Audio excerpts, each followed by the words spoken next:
Hi there. So, you're thinking about going ahead and renting out your house on one of those internet sites, VRBO, Airbnb.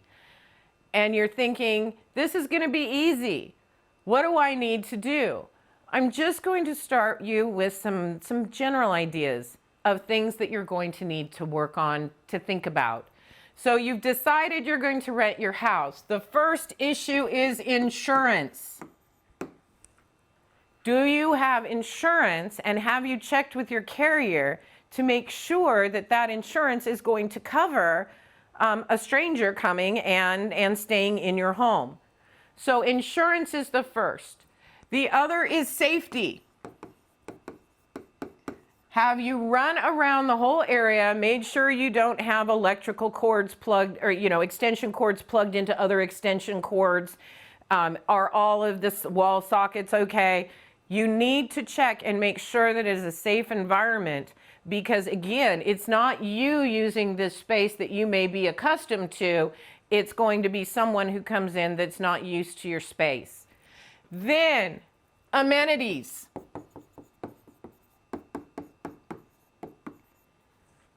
What about a coffee pot? What about coffee? Are you going to load up your fridge with bottled water? What sort of amenities are you going to offer?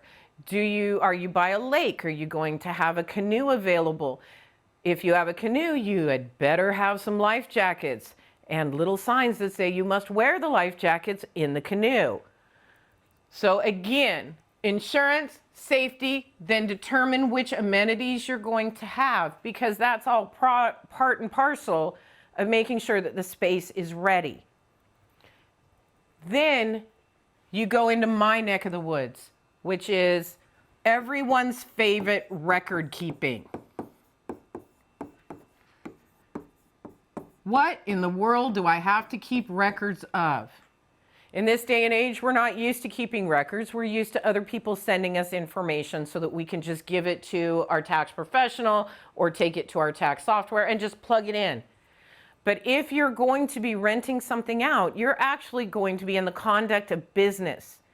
Business means that you have to be responsible for keeping the records and receipts.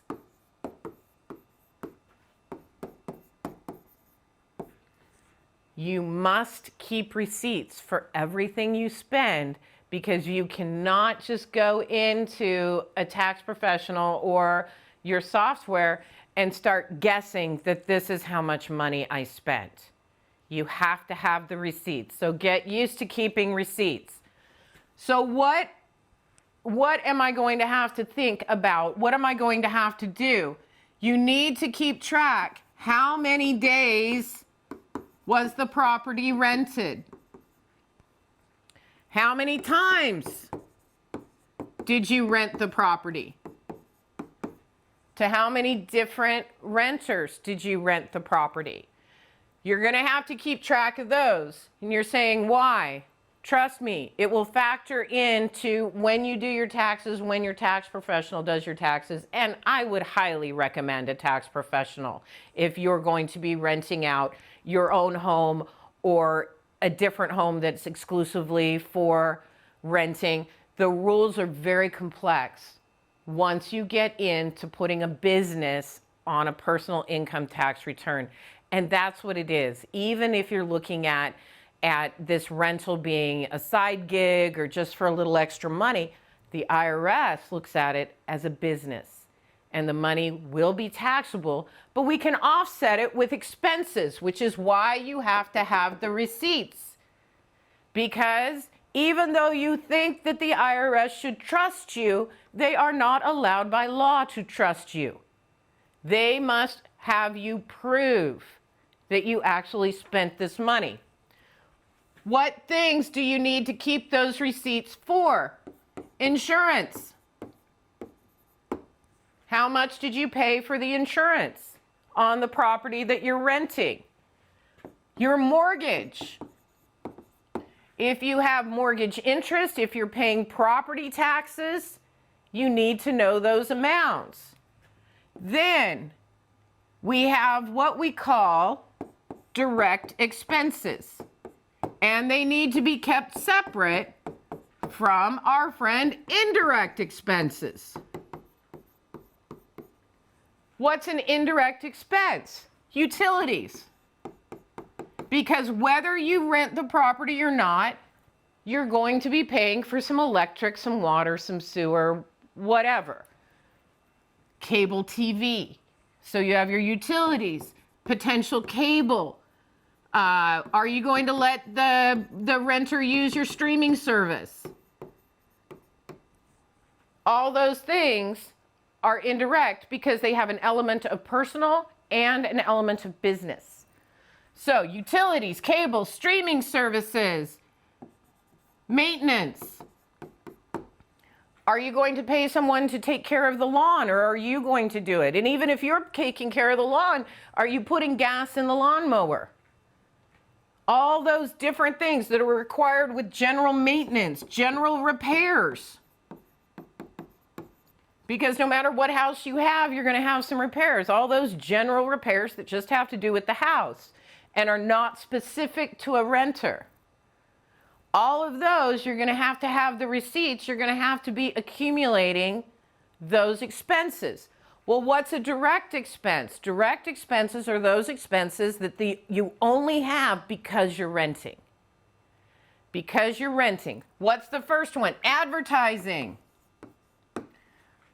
You may not have advertising because you're using one of the internet spaces, but you know what you will have? You will have fees. The internet service that you're using, AirBnB, VRBO, whatever, they will collect the rent for you and they will charge you a fee. Your income, by the way, is not the amount of money that you receive at the end of the day into your bank account. Instead, it's the amount of rent and cleaning, etc., that is actually collected from the renter. The difference between those two are the fees. So you're going to keep track of those fees. Advertising, if you have a repair because the renter broke something, that's a direct expense as opposed to our indirect overall expenses. Repairs. What about supplies? Supplies can be in both places. You know, supplies like paper towels, salt and pepper, whatever. Those things that we just buy as normal household supplies, are the renters going to be using them also? If they're a shared expense, you got to keep them over here in the indirect column. If the only reason you're buying the supplies and you will never touch that supply, you have, for example, towels, hand towels in the bathroom. You do not use them. They're only used for the renters. That's a direct supply. But you better make sure that you're putting on that receipt, why is it a direct supply? So you're going to have to keep the receipts for everything you spend, no matter how you spend the money. You could Venmo, you can Zelle, you can write a check, you can do your credit card. None of that is good enough without the actual receipt. Well, what if I'm paying someone to come mow the lawn and I give them cash? You need to at least document, on this day I gave this person this much cash to do this.